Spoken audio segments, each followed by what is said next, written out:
friend to tell a friend. She's back! After the initial 2 days of the WNBA free agency frenzy, Caitlin Clark finally speaks out. It's actually difficult to disagree with her after seeing what the Indiana Fever accomplished in the first 48 hours. Kelsey Mitchell, a WNBA teammate, returned on a supermax on the first day alone. As a power forward who complements Caitlin's style of play, Monique Billings signed. A TikTok featuring Lexie Hall that everyone anticipated but no one saw coming. And Tyasha Harris signed on as Caitlin's ideal backup. However, the move involving Sophie Cunningham, which everyone was anticipating and fans were anxiously awaiting, didn't happen until day 2. The way it transpired also reveals a lot about the mindset of this front office and their honorary general manager, Caitlin Clark. Which Indiana Fever agency move was the best, in your opinion? Tell us why, and let me know in the comment section below. When the Indiana Fever's 2025 season came to a close, Kelsey Mitchell stood in rarefied air. Second all-time in franchise history in scoring. First in points per game, and first in threes made. Her 2025 season was her best yet. An all-star, first team All-WNBA, and fifth in the MVP voting. And Kelsey Mitchell is back. When she could have left and found a better opportunity elsewhere, what does it really mean to resign someone who persevered through a 5-win season? Because Kelsey Mitchell's true question is that. Before we simply go on to the contract number, it's worth pausing for a moment. 2026 will be Mitchell's 9th with the Indiana Fever. Only Tamika Catchings has worn the Fever uniform longer. She finished 3rd in the league in scoring in 2025 and 1st in the WNBA in threes made, and doing so shooting at an efficient nearly 40% from distance. Mitchell endured some truly difficult years prior to Caitlin Clark's arrival in Indiana. 5 games were won by the 2022 Fever. 5. Despite this, Mitchell continued to score points on a team that wasn't designed to win, and he never voiced his desire to leave. Then, in 2025, Mitchell averaged 20.2 points per game, won first-team All-WNBA honors, and placed 5th in the MVP voting. Therefore, the Fever's decision to fire her on the first day of her free agency was more than just a front office decision.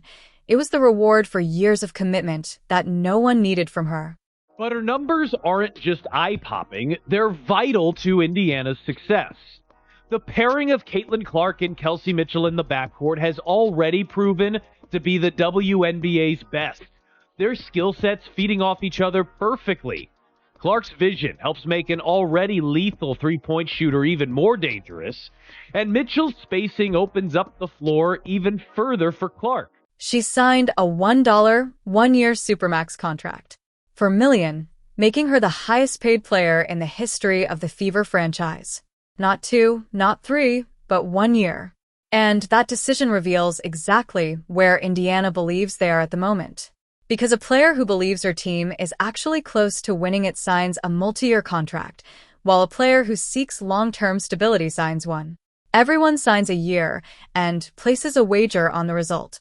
Mitchell chose 1 year, and the Fever allowed her to do so, indicating that both parties think this will occur in 2026. Monique Billings on a tear. Billings has been fantastic. She has been relentless on both ends. Billings asking for it. Puts it in. Billings can move well with and without the basketball. Billings in transition. They're going to count the bucket and the foul. Then a great finish from Billings. Billings snapping the net, and Billings connects on a 3. Let's now discuss Monique Billings, whose name may not yet be familiar to casual fans, but that will quickly change. In contrast to many free agency additions where the fit is hypothetical until training camp, Billings signed with Indiana as a power forward, and her synergy with Clark has already been seen in actual games. Billings and Clark played together for the U.S. national team at the FIA World Cup qualifying tournament in Puerto Rico in March 2026. Billings finished near the rim at an exceptional rate, and Clark frequently found her for easy baskets. She scored her first points while wearing a USA uniform thanks to an assist from Clark. It's not a coincidence. There are already 2 players that are aware of each other's timing. And the three of Monique Billings. Mo Billings, that's a big bucket. Racing that, and it's swung by Mo Billings. Billings with the pick to the basket. For the lead. Mo Billings. She didn't enter a locker room full of strangers because she also played with Kelsey Mitchell at Hive Basketball Club in Unrivaled. Billings is aware that two of the biggest personalities in Indiana already know her game and have faith in her readings. She claimed that as soon as she signed, the squad and the supporters made her feel important and wanted. Mitchell provided evidence to support that, saying that Billings informed her directly, "We had a shot to win it. I want you to win on our behalf." When a player is simply accepting her payment, she wouldn't say that. Indy, what's good? It's your girl Mo Bills. I'm so thrilled to be a part of the Indiana Fever, ready to get to work with my team, championship mindset, mentality, hustle, grit, all of those things that Indiana basketball stands for. I'm excited to be a part of it. Excited to play in front of the amazing fans as well. And y'all got to put me on the food spots in Indy. Y'all know I like to eat. Let me know where the spots are. See y'all soon. Let's get it.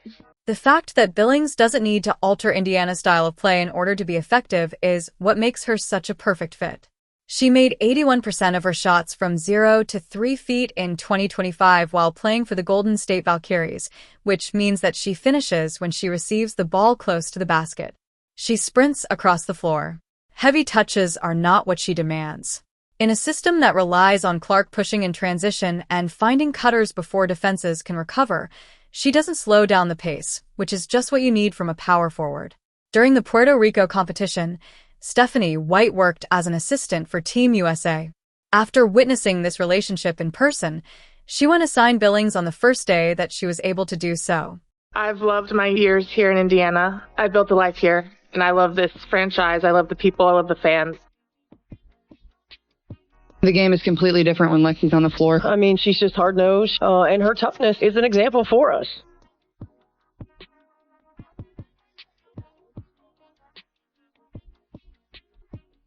Cambridge is loud and crazy and electric. It's not only us fighting out there. We know we have this huge support system behind us, and we definitely do feed off of their energies. Clark had secured her front-court energy piece and locked in her backcourt anchor.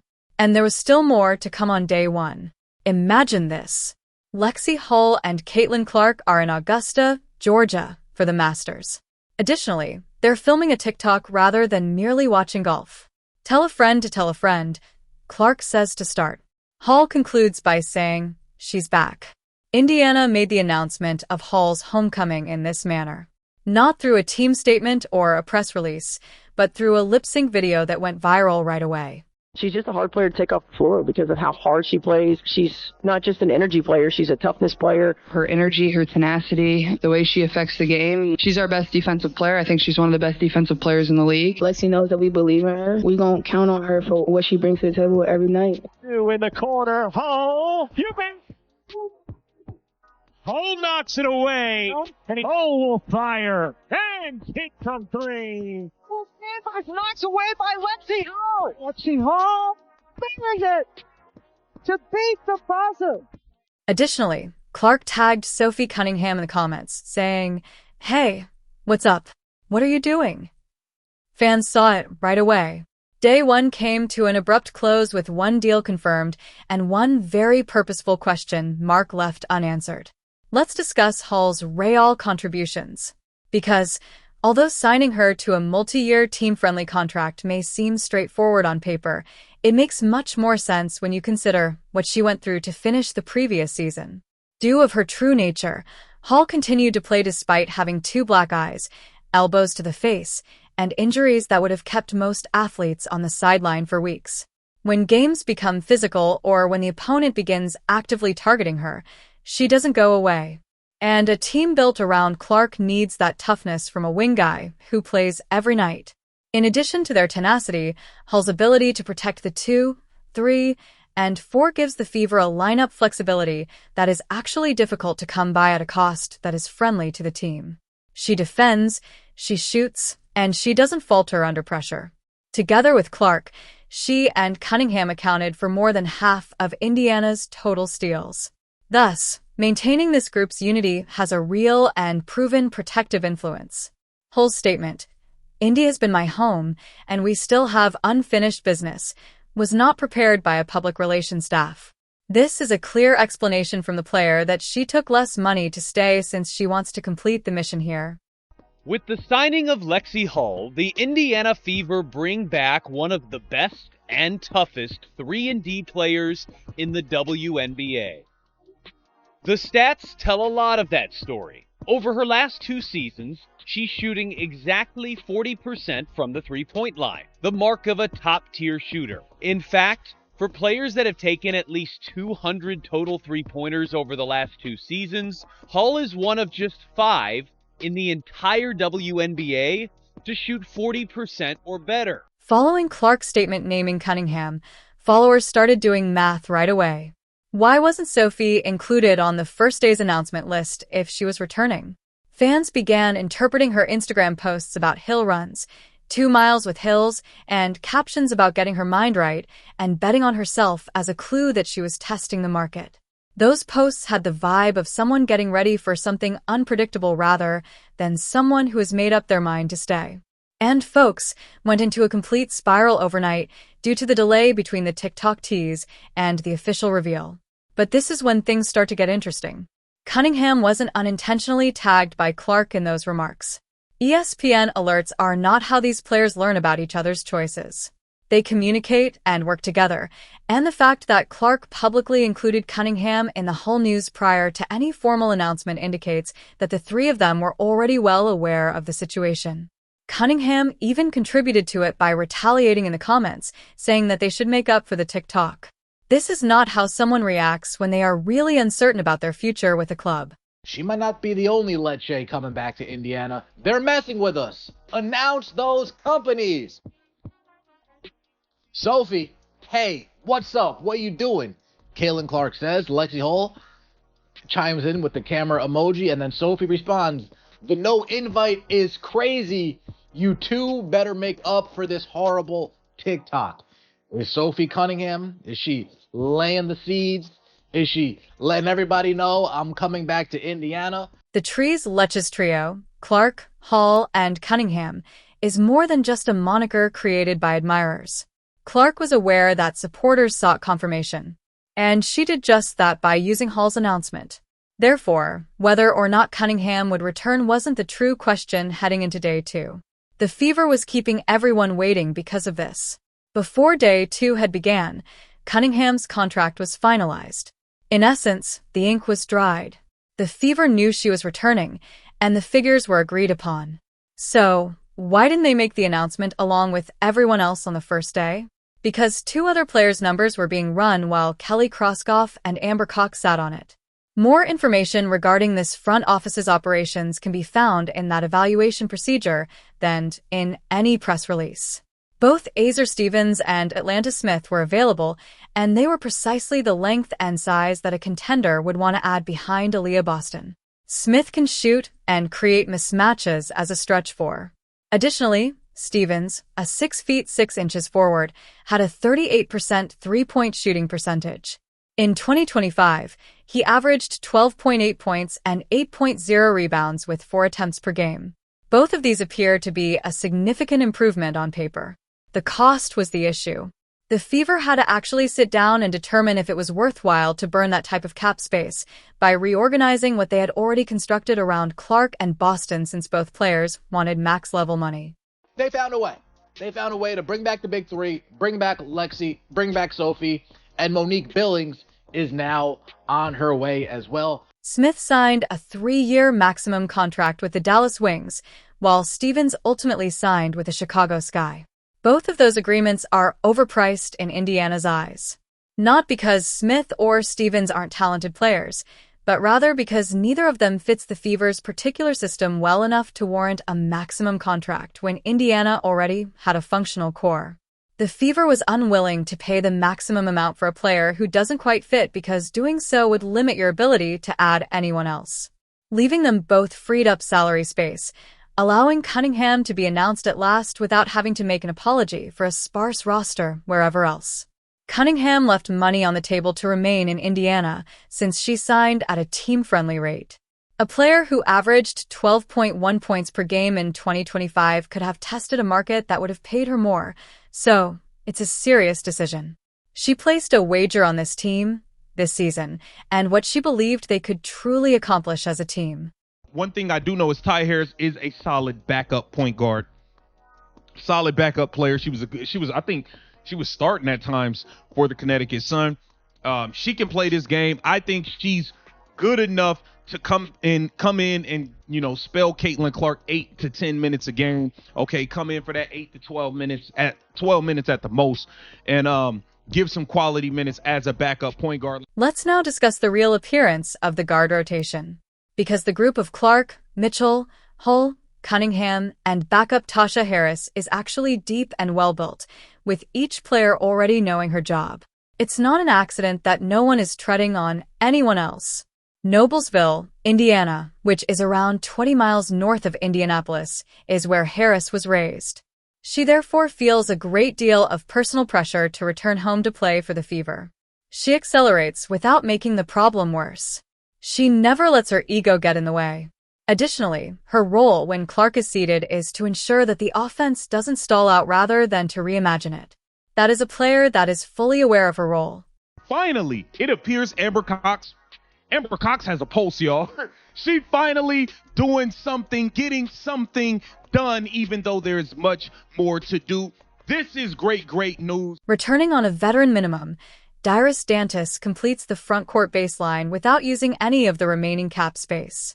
Additionally, Indiana has actual money left over to spend on additional front court assistants because they did not commit the maximum amount of money to Smith or Stevens. With those two choices, the Fever accomplished more than simply avoiding making a mistake. They gave themselves alternatives that other overspending teams would not have.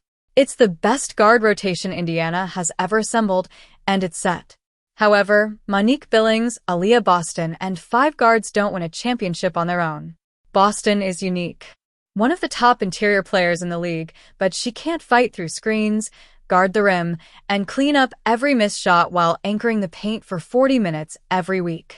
The Fever needs someone to support her, who can truly keep things together rather than just take up space if referees throw her in foul trouble early, which happened multiple times in 2025. Indiana's front court was quickly exposed last season when important players missed time or got into foul trouble. No one in particular is being disparaged by that. It simply occurs when your depth at that position is insufficient to fully grasp the issue. In 2026, the Fever cannot let that occur once more. Not with a roster this strong, anyplace else. The Las Vegas Aces Rebecca Allen, Tammy Fogbin-Lay, Brianna Turner, and Megan Gustafson are the names under discussion at the moment. Last time they went to the finals was 2015. Okay, you guys made the semis of the East last season. You had to watch from the sideline. Yeah, it was tough. Expectations, goals of this season, what you got for me? I mean, we were trying to win it all last year, and that's certainly what we're trying to do this year. It's a very unique situation. I think there's over 100 players in the league that are free agents. So we really only know about 5 people or 3 people that are going to be on our team next year, but I feel like we have a great core. A somewhat different version of the same problem is solved by each of those participants. Furthermore, availability isn't the only topic of discussion in the front office. It concerns whether variant of the answer best suits Indiana's preferred style of play. What Billings and Clark are attempting to accomplish in transition would be totally undermined by a traditional post scorer who needs the ball in the paint and wants to slow things down to operate. Because she rushes the floor and collects the ball in stride instead of waiting for a set play to develop, Billings shot 81% at the rim in 2025. And the next person Indiana hires must operate within the same parameters. Because she finishes around the hoop without requiring hard touches or a specific move called for her, Gustafson consistently emerges as the most intriguing name. When she doesn't have the ball, she keeps out of the way on offense, which may seem like a low standard, but it's precisely the kind of profile that complements Clark's playmaking.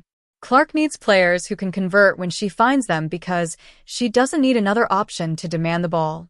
On nights when opposing centers are physically abusing Boston, Timmy's length and inside defense might relieve a lot of strain.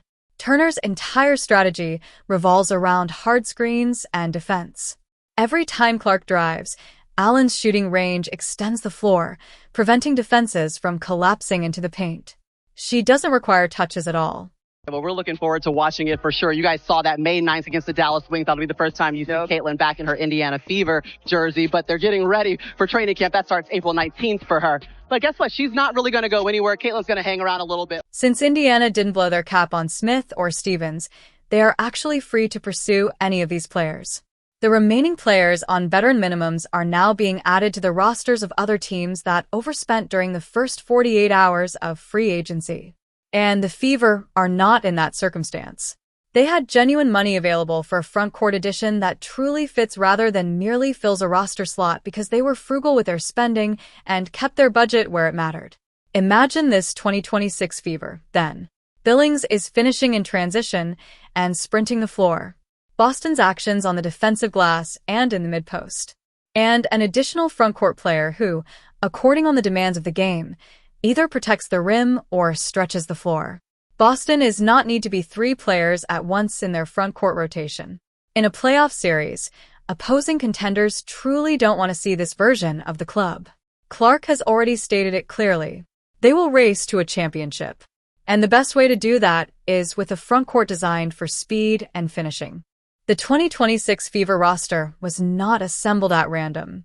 Mitchell won her Supermax and persevered through 5 winning seasons. Hall signed for less than she could have received elsewhere, playing through 2 black eyes. Cunningham chose to wager on this group rather than a larger payout elsewhere. Before Clark signed, Billings was aware of her timing. Before training camp begins, Harris is already familiar with White's method, and instead of spending the funds to appear busy, the front office turned down 2 max contracts that didn't fit.